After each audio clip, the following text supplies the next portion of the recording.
Welcome to Shalini Sridhar kitchen. இன்றைக்கி ஒரு சூப்பரான நான்வெஜ் ரெசிபி, ரொம்ப சிம்பிள்.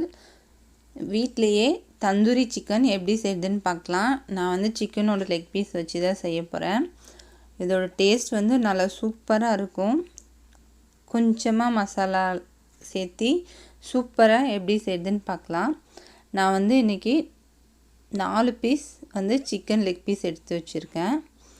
அதுக்கு முதல்ல நான் தயிரை நல்லா திக்கான தயிரை எடுத்துக்கிறதுக்காக ஒரு காட்டன் கிளாத்தில் தயிரை நான் வடித்து எடுத்துக்கிறேன். ஒரு 3 ஸ்பூன் இருக்கும், பெரிய ஸ்பூனில் எடுத்திருக்கேன்.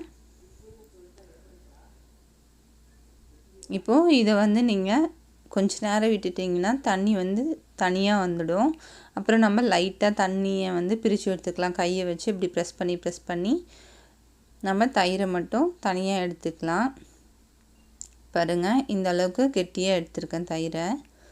நம்ம 3 ஸ்பூன் போட்டதுலேயே பெரிய ஸ்பூனில் 1 ஸ்பூன் அளவு தான் கிடச்சிருக்கும். அடுத்து இதில் 1 ஸ்பூன் இஞ்சி பூண்டு பேஸ்ட்டு, 1/2 ஸ்பூன் மிளகாய் தூள். அது உங்கள் காரத்துக்கு ஏற்ற மாதிரி. இந்த மிளகாய் தூள் காரம் அதிகமாக இருக்கிறதுனால நான் 1/2 ஸ்பூன் சேர்த்துருக்கேன்.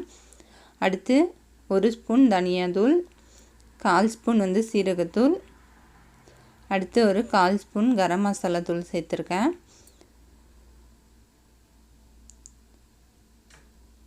இப்போ நான் வாசத்துக்காக ஒரு 1/4 ஸ்பூன் கசூரி மேத்தியை கையால் கசக்கிட்டு சேர்த்துருக்கேன். அடுத்து தேவையான அளவு உப்பு சேர்த்துக்கலாம். இதுலேயே நான் ஒரு 1/4 ஸ்பூன் பெப்பர் பொடியும் சேர்த்துருக்கேன். இப்போது எல்லாத்தையும் இந்த மாதிரி மசாலா உள்ளே போகிறதுக்காக இதை லைட்டாக இப்படி கத்தியை வச்சு ஓப்பன் பண்ணி விட்டுட்டு ஃபஸ்ட்டு இதில் லெமன் போட்டுக்கிட்டேன்.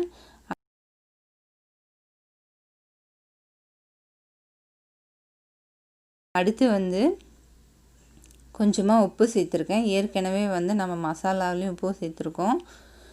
இப்போ ஃபஸ்ட்டு லெமனும் உப்பும் போட்டு இந்த மாதிரி ஒரு 5 நிமிஷம் பரட்டி வச்சுட்டிங்கன்னா நல்லா உள்ளே நம்ம போடுற மசாலாலாம் இறங்கி ஜூஸியாக நல்லாயிருக்கும் சாப்பிடும்போது டேஸ்ட்டாக.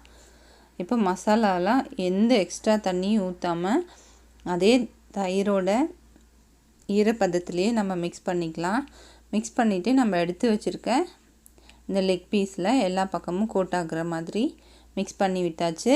நான் எந்த ஆர்டிஃபிஷியல் கலரும் சேர்த்துல. உங்களுக்கு வேணும்னா நீங்கள் கலர் ஆட் பண்ணிக்கோங்க. அவ்வளோதான். இப்போ நான் அவனில் வைக்க போகிறேன். ஒரு பேக்கிங் ட்ரேயில் வச்சு அதில் சில்வர் ஃபாயில் ஷீட் வச்சுருக்கேன். இப்போ மசாலா ஃபுல்லாக நல்லா ஒட்டி இருக்குது. அது மேலே இது மேலே லைட்டாக ஆயிலை டிப் பண்ணி ஸ்ப்ரெட் பண்ணி விட்டுக்கிறேன். நீங்கள் இதை கேஸ்லேயே எப்படி செய்யுதுன்னா, ஒரு பேன் வச்சுக்கோங்க. அதில் ஒரு 2 ஸ்பூன் எண்ணெய் விட்டுட்டு எல்லா பக்கமும் சுற்றியும் நீங்கள் இந்த லெக் பீஸை வச்சுட்டு மூடியை க்ளோஸ் பண்ணி மீடியமில் வச்சு குக் பண்ணுங்கள். நம்ம கடையில் வாங்குகிற தந்தூரி மாதிரியே சூப்பராக இருக்கும். இப்போ நான் அவனை ஒரு 350 ஃபாரன்ஹீட்க்கு ப்ரீஹீட் பண்ணியிருக்கேன் 10 நிமிஷம். இதை ஒரு 20 நிமிஷம் ஃபஸ்ட்டு வைக்கிறேன். அதுக்கப்புறமா திருப்பி போட்டு இன்னொரு 20 நிமிஷத்துக்கு வைக்கிறேன். மொத்தம் டோட்டலாக ஒரு 40லேருந்து 50 நிமிஷம் தாராளமாக ஆகிடும் அவனில் வைக்கும் போது. இதுவே நீங்கள் கேஸில் வச்சிங்கன்னா கொஞ்சம் சீக்கிரமாகவே ஆகிடும். பாருங்கள், சூப்பரான hotel style tandoori chicken ready ஆயிடுச்சு. நீங்களும் செஞ்சு பாருங்கள். செஞ்சு பார்த்து பிடிச்சிருந்தா இந்த சேனல் லைக் பண்ணுங்கள், ஷேர் பண்ணுங்கள், கமெண்ட் பண்ணுங்கள்.